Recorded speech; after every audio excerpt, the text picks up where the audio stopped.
SFTV news ಚಾನೆಲ್ಗೆ ಸ್ವಾಗತ. ನಾನು ನಿಮ್ಮ ಪ್ರೀತಿಯ ದಾಸ ಹನುಮಂತ.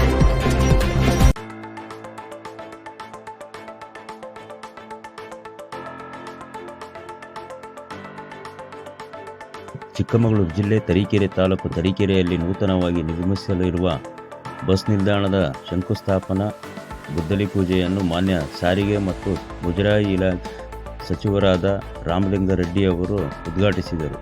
ಈ ಕಾರ್ಯಕ್ರಮದ ಅಧ್ಯಕ್ಷತೆ ಮಾನ್ಯ ಶಾಸಕರಾದ GS ಶ್ರೀನಿವಾಸರವರು ವಹಿಸಿದ್ದರು. ನಂತರ ಮಾತನಾಡಿದರು. ಈ ಸಂದರ್ಭದಲ್ಲಿ ಪುರಸಭೆ ಅಧ್ಯಕ್ಷರಾದ ವಸಂತಕುಮಾರ್, ಉಪಾಧ್ಯಕ್ಷರಾದ ಪಾರ್ವತಮ್ಮ ಹಾಗೂ ಸದಸ್ಯರುಗಳು ಹಾಜರಿದ್ದು ಮತ್ತು ಮುಖಂಡರುಗಳಾದ ಕುಸ್ತಿ ಸಂಘದ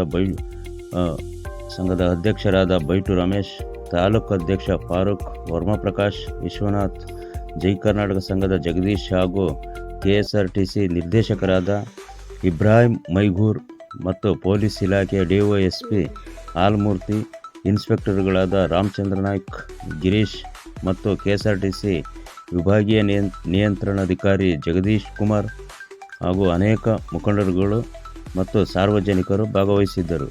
ವರದಿ ಕರ್ಕುಚ್ಚಿ ಕೃಷ್ಣಮೂರ್ತಿ, SFTV ನ್ಯೂಸ್, ತರೀಕೆರೆ.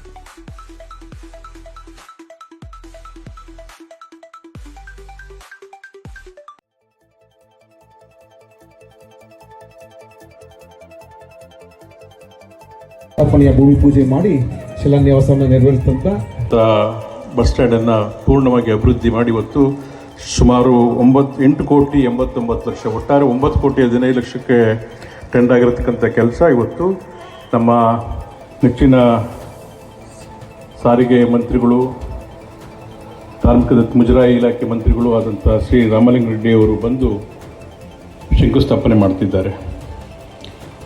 ರಾಮಲಿಂಗಾರೆಡ್ಡಿ ಅವರು ಇಡೀ ಕ್ಯಾಬಿನೆಟಲ್ಲಿ ಸರಳ ಸಿಂಪಲ್ ಮಂತ್ರಿಗಳು ಯಾರಪ್ಪ ಅಂದರೆ ಶ್ರೀ ರಾಮಲಿಂಗಾರೆಡ್ಡಿ ಅವರು. ನಾವು ಬೇರೆ ಫೋನ್ ಮಾಡಿದಾಗ ಸಾಮಾನ್ಯ ಮಂತ್ರಿಗಳು ಎತ್ತೋದಿಲ್ಲ.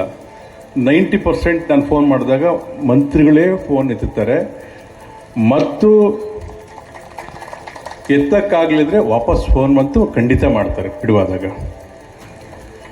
ಅವ್ರ ಜೊತೆ ಅಂಗರಕ್ಷಕರಿಲ್ಲ, PAಗಳಿಲ್ಲ.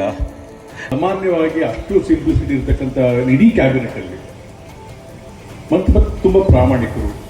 ಬಹಳ ಸಮಾಧಾನ ಅಂತಂದರೆ ಅಂಥ ಸಮಾಧಾನ ನಾನು ನೋಡೇ ಇಲ್ಲ. ಎಷ್ಟೇ ಒತ್ತಡ ಇದ್ದರು, ತುಂಬ ಜನ ಇದ್ದರು, ಸರ್ ಅಂದರೆ ಶ್ರೀನಿವಾಸ್ ಅದೇನು ಹೇಳುತ್ತಾರೆ ನನಗೆ ಅಂತಲ್ಲ, ಎಲ್ಲ ಶಾಸಕರಿಗೂ ಎಲ್ಲ ಜನರಿಗೂ ಅವ್ರ ಸೊಸೈಟಿ ಜಾಗದಲ್ಲೇ ಇಟ್ಟಿದ್ದಾರೆ.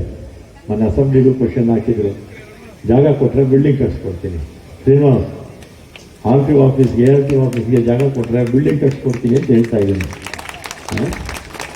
ಎರಡನೇದು. ಆಮೇಲೆ ಮೂರನೇದು ಡಿಪೋ ಜಾಗನೂ ತೋರಿಸಿದ್ರು. DVLTಯಿಂದನೂ ಅರ್ಧ ಹಣ ಕೊಟ್ಟಿದ್ದಾರೆ. ಉಳಿದಿರ್ತಕ್ಕಂಥ ಹಣ KSRTCಯಿಂದ ಹಾಕಿ ಅದನ್ನು ಕೂಡ ಮಾಡಿಕೊಡ್ತೀವಿ ಅಂತ ಹೇಳ್ತೀನಿ. ಮೂರನೇದು. ಆಮೇಲೆ ಬಸ್ಸಸ್ ಇದೆ, ಏನೆಲ್ಲ ಪ್ರೈವೇಟ್ ಬಸ್ಸಸ್ಸು ನಾನು ದುಡ್ಡು ಕೊಡಬೇಕಲ್ಲ, ಅದರಿಂದ ಹೆಚ್ಚು KSRTC ಬಸ್ಸಸ್ ಬೇಕು ಅಂತ ಶ್ರೀನಿವಾಸ್ ಅವರು ಒತ್ತಾಯ. ಅದು ಕೂಡ ಈಗ 2,000 ಬಸ್ಸು ನಮ್ಮ ಮುಖ್ಯಮಂತ್ರಿಗಳು ಬಜೆಟಲ್ಲಿ ಘೋಷಣೆ ಮಾಡಿದ್ದಾರೆ. FDದಲ್ಲಿದೆ. FDಯಿಂದ ಕ್ಯಾಬಿನೆಟ್ ಬರುತ್ತೆ. ಕ್ಯಾಬಿನೆಟ್ ಬಂದಾದಮೇಲೆ ಟೆಂಡರ್ ಆಗುತ್ತೆ. ಟೆಂಡರ್ ಆದಮೇಲೆ KSRTCಗೆ 2,000 ಬಸ್ಸಲ್ಲಿ 900 ಬಸ್ಸು ಕೊಟ್ಟಿದ್ದೀನಿ. ಉಳಿದಿರ್ತಕ್ಕಂಥದ್ದು ವಾಯುವ್ಯ ಕರ್ನಾಟಕ ಮತ್ತು ಕಲ್ಯಾಣ ಕರ್ನಾಟಕಕ್ಕೆ ಕೊಟ್ಟಿದ್ದೀನಿ. BMTC ಕೊಟ್ಟಿಲ್ಲ. ಕಾರಣ ಏನಂದರೆ ಅಲ್ಲಿ ಎಲೆಕ್ಟ್ರಿಕ್ ಬಸ್ಸಸ್ಸು ಸಾಕಷ್ಟು ಬರೋದರಿಂದ ಆ ಬಸ್ಸಸ್ ಬಂದಮೇಲೆ ಆ ಬಸ್ಸಸ್ಸು ಕೂಡ ಆದಷ್ಟು ನಾಲ್ಕೈದು ತಿಂಗಳಾಗ್ಬಿಡುತ್ತೆ. ಯಾಕೆ ಟೆಂಡರ್ ಆಗಿ ಎಲ್ಲ ಬರೋಷ್ಟರಲ್ಲಿ ಅದು ಆಗುತ್ತೆ ಅಂತ ನಾನು ಈ ಸಂದರ್ಭದಲ್ಲಿ ಹೇಳಿ, ಮತ್ತು ನಮ್ಮ ಶಕ್ತಿ ಕಾರ್ಯಕ್ರಮ ಪ್ರಾರಂಭ ಆದಮೇಲೆ ನಮ್ಗೆ ಒತ್ತಡ ಜಾಸ್ತಿ ಆಯಿತು. ಮೊದಲು ನಮ್ಮ 4 ಕಾರ್ಪೊರೇಷನ್ ಬಸ್ಸುಗಳಲ್ಲಿ 80-85 ಲಕ್ಷ ಓಡಾಡ್ತಾ ಇದ್ರು ಒಂದು ದಿನಕ್ಕೆ. ಈಗ 1 ಕೋಟಿಗೆ ಏನಕ್ಕಿಂತಲೂ ಹೆಚ್ಚು ಜನ ಮಹಿಳೆಯರು ಓಡಾಡ್ತಾ ಇದ್ದಾರೆ.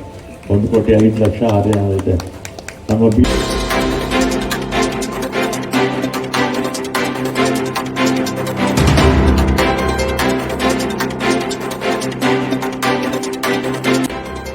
SFTV ನ್ಯೂಸ್, ಇದು ಕನ್ನಡಿಗರ ನಾಡಿ ಮಿಡಿತ.